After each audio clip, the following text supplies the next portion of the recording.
ભરૂચ, નર્મદા, રાજપીપળા આ આજુબાજુના વિસ્તારમાં કે જ્યાં જ્યાં ભાજપ હારી છે, હવે ત્યાં ભાજપના નેતાઓની દાદાગીરીને લઈ અને અનેક સવાલો ઊભા થઈ રહ્યા છે. અને ફરી એકવાર હવે રાજપીપળામાં ભાજપના નેતાઓ ઉપર આક્ષેપ લગાવવામાં આવ્યા છે અને એક ઉગ્ર વિરોધ કરવામાં આવ્યો છે. શું છે સમગ્ર મામલો, એની વિગતે ચર્ચા કરીશું. નમસ્કાર, હું છું ઉજ્જવલ અને આપ જોઈ રહ્યા છો નિર્ભય ન્યૂઝ. સ્થાનિક સ્વરાજ્યની ચૂંટણી અને આ ચૂંટણીની વખતે આપણે જોયું હતું કે અનેક જગ્યાઓએ અનેક બબાલ પણ થઈ હતી ને આવી જ એક બબાલ થઈ હતી રાજપીપળામાં. હવે આ જ આખી બાબતને લઈ અને રાજપીપળામાં જે અપક્ષ ઉમેદવાર તરીકે ઊભા રહ્યા હતા જે મહેશભાઈ શરદભાઈ વસાવા, તેમના દ્વારા હવે પોલીસની સામે વિરોધ નોંધાવવામાં આવ્યો છે.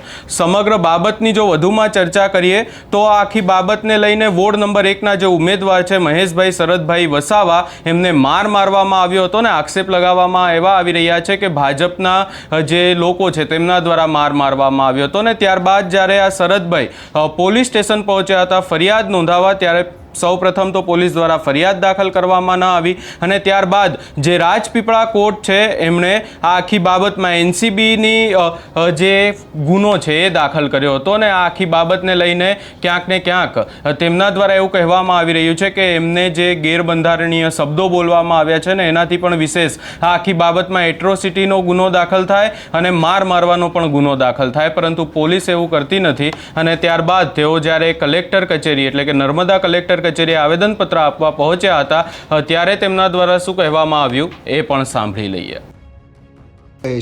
તારીખ 28/4/2026 રોજ રાજપીપળા નગરપાલિકાની ચૂંટણીની મતગણતરી આદર્શ નિવાસી શાળા પર ચાલતી હતી અને વોર્ડ નંબર 7નું મતદાન પતી ગયેલું અને ગણતરી પતી ગયેલી. તે વખતે હું બેઠો હતો. તે વખતે રજપૂત ફળિયાના જે બધા લુખાગીરી કરે છે એ અસામાજિક તત્વો, એને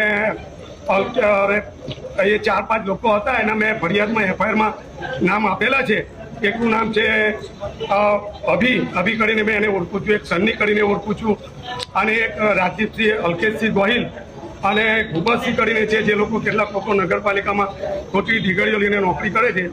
એવા લોકો પાસે કોઈ જાતનું અંદર પ્રવેશવા માટે પાસ પરમિટ કે કોઈ આઈ કાર્ડ નહોતું, છતાં એ લોકો પ્રવેશી. અને હું જે બેઠો હતો, મારી સાથે બધા જ મારા સાક્ષી છે, એને લઈને બેઠો હતો. ત્યાં લોકો આવી ને મને મા બેન સભાની ગાળો બોલેલા આવ્યો છે અને જેવું તેવું બોલીને મને ધક્કો મારી પાડી દીધો હતો ને મને ઢીકાપાટુનો માર મારેલો. તે બાબતની મેં રાજપીપળા પોલીસ સ્ટેશનની અંદર ફરિયાદ આપેલી, દવાખાનામાં એડમિટ થયેલો ને સારવાર પણ લીધી હતી, એમએલસી કેસ ફાડેલો. છતાં પણ રાજપીપળા પોલીસ સ્ટેશને મારી ફરિયાદ યોગ્ય ફરિયાદ છે ફાડવાની તે નથી નોંધી. અને રાજપીપળા પોલીસ સ્ટેશનની અંદર મારો એનસી ગુનો દાખલ કરી, નોન કોગ્નિઝેબલ ગુનો દાખલ કરી ને મારી જેવા શિક્ષિત અને રાજપીપળા નગરપાલિકાના પૂર્વ પ્રમુખ તરીકે મારી સાથે છેતરપિંડી કરેલી. એટલે રાજપીપળાની જે પોલીસ છે એનો શંકાસ્પદ રોલ છે. મને એવું લાગે છે કે આરોપીઓથી ડરે છે, એને ખૂબ જ ધાક લાગે છે. અને મને આજે અઠવાડિયું થવા છતાં આવ્યો મારો યોગ્ય એફઆઈઆર પાડ્યો નથી. હું આદિજાતિ સમાજનો છું. મને જે મારી પર હુમલો થયો છે એટ્રોસિટી એક્ટની કલમ 3, 2, 5 એ મુજબ મારો ગુનો નોંધી અને એટ્રોસિટી એક્ટ હેઠળ એ લોકોએ ફરિયાદ દાખલ કરવી જોઈએ. પણ રાજપીપળા પોલીસ ફરિયાદોથી આરોપીઓથી બીએ છે અને ફરિયાદ. હવે જો આખી બાબતને લઈને વધુમાં ચર્ચા કરીએ તો તેમના દ્વારા એક જ માંગ કરવામાં આવી છે કે એટ્રોસિટી અને ફોજદારી ગુનો દાખલ કરવામાં આવે. અને આ આખી બાબતને લઈને તેઓ રેલી લઈને નીકળ્યા હતા અને કલેક્ટર કચેરીએ પણ પહોંચ્યા, આવેદનપત્ર પણ આપ્યું અને આવેદનપત્ર આપી અને તેમના દ્વારા અહીંયા ચીમકી પણ આપવામાં આવી છે કે આખા કેસમાં જો એટ્રોસિટી અને ફોજદારી હેઠળનો ગુનો દાખલ નહીં થાય તો આગામી સમયમાં તેમના દ્વારા ઉગ્ર વિરોધ પણ કરવામાં આવશે. ખાસ કરી અને રાજપીપળાની ચર્ચા કરીએ અને રાજપીપળાની સાથે સાથે ભરૂચ હોય, નર્મદા હોય, આ તમામ વિસ્તારોમાં આ વખતે ભાજપને ક્યાંક ને ક્યાંક લોકોએ જાકારો આપ્યો છે અને આમ આદમી પાર્ટી અને અપક્ષના અનેક ઉમેદવારો અનેક જગ્યાએ જીત્યા પણ છે. પરંતુ આ તમામ ચર્ચાઓની વચ્ચે હવે હાર થતાં ભાજપના નેતાઓ ક્યાંક ને ક્યાંક દાદાગીરી પર પણ ઉતરી આવ્યા છે. આપણે ભરૂચનો પણ કિસ્સો જોયો હતો કે જ્યાં પિતા અને પુત્ર તલવાર લઈને નીકળી ગયા હતા.